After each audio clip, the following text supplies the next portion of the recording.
jenazah? Saya capek, Mas. Karena selama ini setiap saya habis beres orang meninggal, saya selalu datangin sama orang itu. Orang yang kamu habis rias jenazahnya, arwahnya datengin kamu? Iya. Terus kamu capek? Biasanya mereka bilang makasih. Atau ada yang dia minta dicariin siapa yang bunuh mereka, Mas. Terus ibu-ibu ini kenapa nih?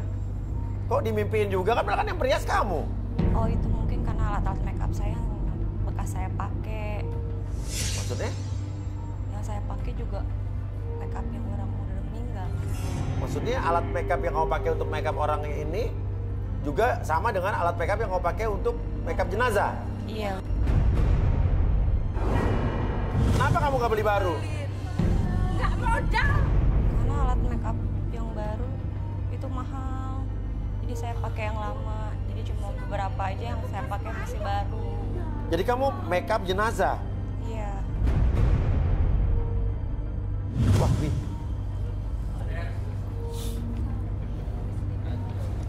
Oke, Widi, saya kembalikan seperti semula dengan kesadaran normal kamu seutuhnya. 1, 2, 3.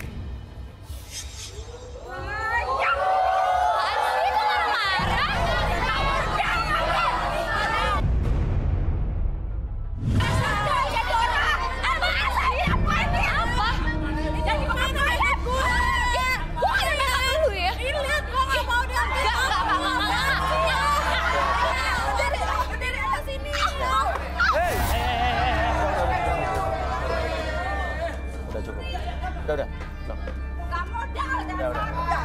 Sebok aja. Udah.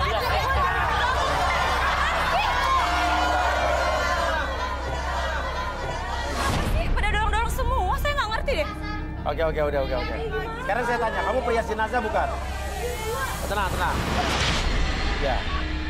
Iya apa tidak? Tapi kan saya udah ngerias orang, udah ngerias artis. Alat yang kamu pakai, alat sama nggak dengan perias jenazah? Iya.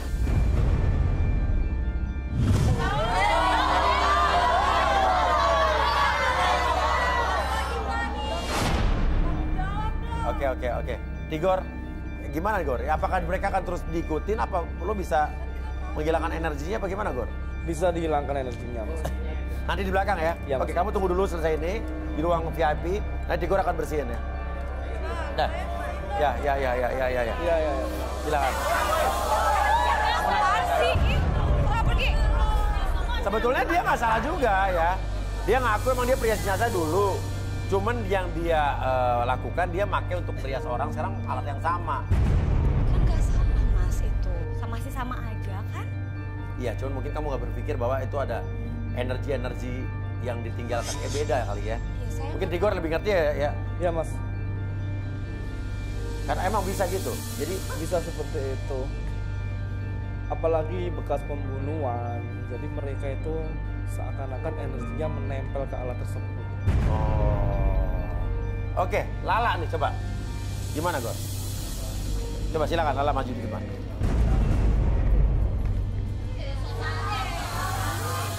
Oh, ngapain yang nyuruh kamu duduk siapa? Berdiri dulu.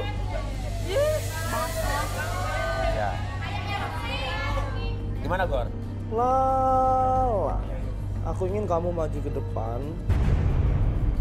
3 langkah.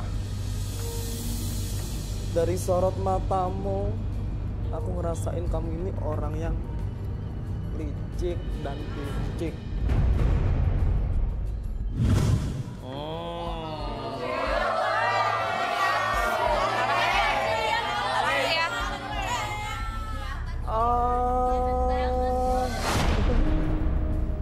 Ada udang di balik batu ya. Udang di balik batu.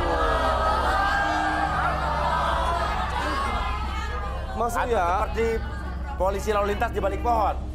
Bisa. Mas Uya, Lala ini merawat pasien-pasiennya selama ini. Dia nggak bener dan nggak tulus. Jahat banget, Lala. Coba ada udang di balik batu menarik. Silakan dulu. Mas Uya. Oke. Boleh minta lilin merah? Lilin merah, red candle.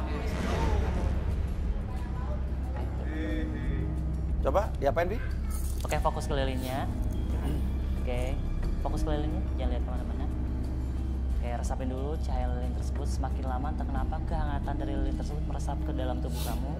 Rasa hangat tersebut muncul dari depan mata kamu dan masuk ke dalam tubuh kamu dari ujung kepala sampai ujung kaki, dan rasakan setiap tarikan dan hembusan nafas kamu membawa kamu dan menggiring kamu masuk ke dalam kondisi relaksasi, lebih tenang, lebih nyaman dari sebelumnya.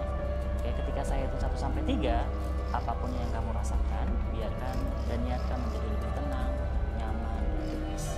Oke, 1 lebih tenang, 2 lebih nyaman, dan 3 apapun yang terjadi nanti ketika siapapun yang bertanya sama kamu akan menjawab pertanyaan tersebut dengan sejujur-jujurnya. Oke, 1, 2, dan 3. Tutup buka matanya. Oke, tenang. Sebenarnya kamu perawat? Bukan mas, sebenarnya saya hanya asisten rumah tangga.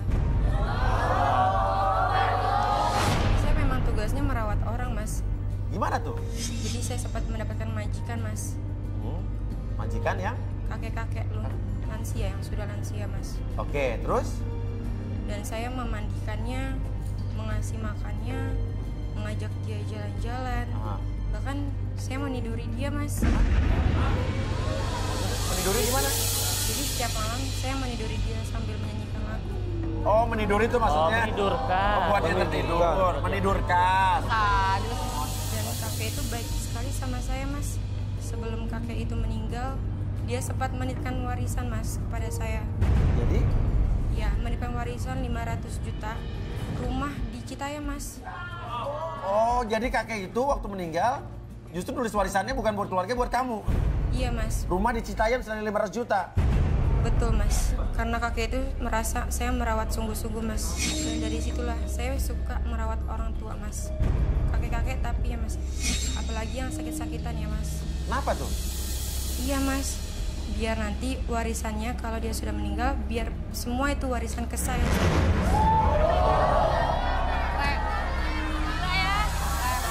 Saya akan bikin kakek itu akan lebih terpesona sama saya mas.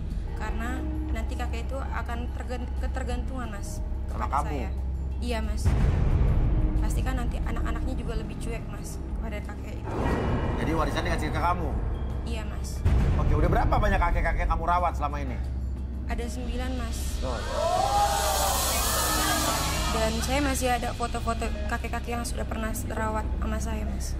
Oke, udah pada meninggal? Sudah mas. Oke, ada di mana ya foto-fotonya? Ada di handphone saya mas. Handphone kamu mana? Saya titipkan mas. Oke, oh di handphone peserta di... Oke, cari handphonenya dia. Oke, ada passwordnya nggak? Ada mas. Berapa passwordnya? Oke, coba kita putar.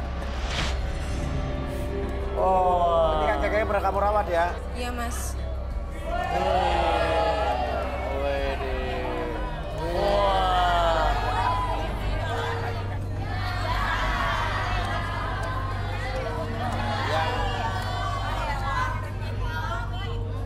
Ya. Pernah punya pengalaman buruk nggak sama kakek-kakek gitu? Saya pernah mas punya pengalaman buruk dengan kakek mas. Kenapa? Sudah terlalu lama saya merawat dia. Sampai setiap saya merawat dia minta di terus mas. Terus habis itu? Iya mas, udah gitu sehari 3 kali mas untuk minta Iya. Gila kali ya. dan nggak pakai tangan mas, mintanya pakai kaki. Pakai kaki. Tapi akhirnya kakek itu meninggal juga mas, kakek Leo mas. Kakek Leo namanya. Oh, iya. Udah gitu mas, tiap hari minta dipijitin harus pakai mas. Dipijitin pakai. Iya. Tapi kamu nikmatin? Matiin mas, karena enak juga. Oh.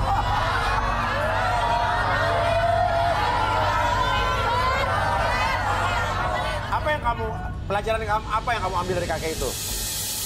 Dari kakek itu mas, jadi saya seperti kayak memetik mangga mas. Oh, memetik mangga. Oh, iya. Oke, ya udah, sadarin Mi. Kacau nih kakek Leo nih. Aduh. Data kelilingnya mati, kamu kembali sadar sepenuhnya. 1, 2, dan 3.